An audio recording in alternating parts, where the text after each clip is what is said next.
In the third and last part of our study of the rigid body kinetics of a roller on a ramp, we're going to consider the roller we've looked at in the earlier lessons, and that would be the one second from the left here. It's a steel roller that has slots in it, and we want to compare that to one of the same shape except without the slots, the solid steel roller that's on the left.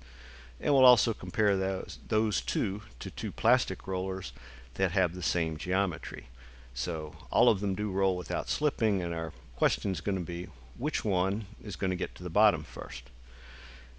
Now, of course, if we did not include friction at all, then from what we know from doing earlier things in the with particles instead of rigid bodies, is that regardless of whether there's friction or not, if we don't have any rolling, then all of them should reach the bottom at the same time. In other words, mass is not a factor. So that's what we're going to try to figure out this time. Is mass a factor here, or is geometry a factor, or is either one of them a factor? Do they all get to the bottom at the same time? Well, let's do some calculations to find out.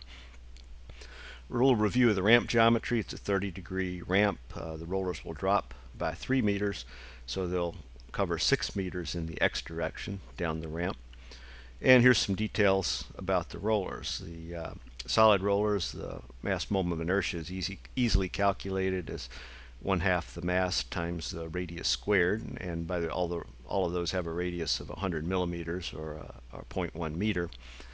And of course, the slotted ones are a little more difficult to calculate by hand, but we've got these values off of SolidWorks, so we can see there's about a factor of 7 difference between the density of steel and the density of the plastic that we chose. And so you can see that there's a wide range of mass values and of mass moment of inertia values here. So let's look at our free body diagram. We've looked at this a couple of times. We can take the sum of the forces in the x and the sum of the forces in the y, with the x being defined as the direction down the ramp. And we're going to take the sum of the moments. When we did this earlier, we took the sum of the moments about the point of contact if it was rolling without slipping, because we said that was an instant center. But because we want to relate everything to the mass moment of inertia as well as the mass, we're going to take the sum of the moments about the axis through the center of mass here. And because we roll without slipping, we know that there's the relationship between the velocity and the angular velocity, as well as the relationship between the acceleration in the x direction, acceleration of center of mass, and the angular acceleration. So if we're trying to solve this for the acceleration in the x direction, which will lead to how fast we can get to the bottom, let's start out by looking at the sum of the moments here. And we can rearrange this a little bit to come up with an equation for the friction force. And notice here that for alpha, we've substituted the acceleration in the x direction divided by r, so that we can substitute this now into the equation for the sum of the forces in the x direction, and we should be able to solve this then for the acceleration in the x direction. So here we've substituted in our friction force. And now we're going to rearrange this to solve for acceleration in the x direction. Well, we can start out by dividing through by the mass, but you do see that the mass doesn't cancel out everywhere, because in the middle term we have to include it. So it's not as clean as it was with particles, where the mass would all cancel out. So it looks like it's still a function of the mass. However, notice the mass doesn't appear by itself in the middle term here, but rather it's the moment of inertia divided by the mass. And if we call our definition of the radius of gyration, well, the radius of gyration is the square root of the mass moment of inertia divided by the mass. Now, the important thing here is that the radius of gyration is not a function of the material, not a function of the mass. It's a function merely of the geometry. So by replacing the mass moment of inertia divided by mass with k squared, we can see that our acceleration is not going to be a function of mass, but is going to be a function of geometry. And so doing a little bit of algebra here, we can come up with this in a kind of a clean form here for the acceleration in the x direction. And you can see that the mass is nowhere in here, but the radius of gyration k is in the denominator.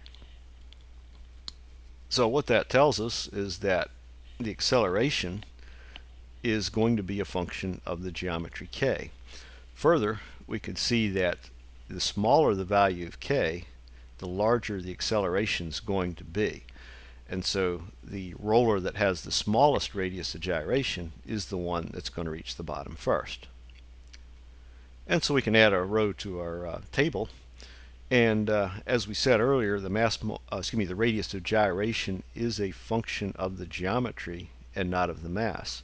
So we can see that the two solid rollers, when we do that calculation, do end up having the same radius of gyration, and the two slotted rollers have the same value. We can also see that the two solid rollers have a lower value of the radius of gyration than do the two slotted rollers. So based on that, our prediction would be that the two solid rollers will get to the bottom first, and that the two slotted rollers will come after that, but should reach at the same time as well. So we can go ahead and calculate some actual numbers here.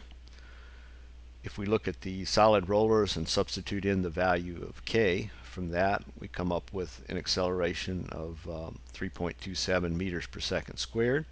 Constant acceleration, so we can integrate that twice to find the distance traveled over a certain amount of time. Because of the fact that the velocity, initial velocity and initial position are both equal to 0, we get a simple expression here. And so to travel the 6 meters from top to bottom, that's going to require a time of 1.92 seconds. The slotted rollers, we've done this calculation in one of the earlier videos, but we'll repeat it here in a little bit different form now. But we come up with an acceleration in the x direction of a little over 3 meters per second squared, and again solve that for the time to travel 6 meters, and we find that the time is 1.98 seconds. So not a whole lot of difference. So 1.92 seconds for the solid rollers, 1.98 seconds for the slotted rollers, but enough of a difference that we should be able to pick that up on the simulation very easily. And so we can see right away that the solid rollers begin to roll a little faster. The two of those reach the bottom first, followed shortly thereafter by the two slotted rollers. So our conclusion were that the two solid rollers would get to the bottom sooner. And probably more important, a more general thing is that when we have a roller rolling without slipping, mass is not a factor, but the geometry is.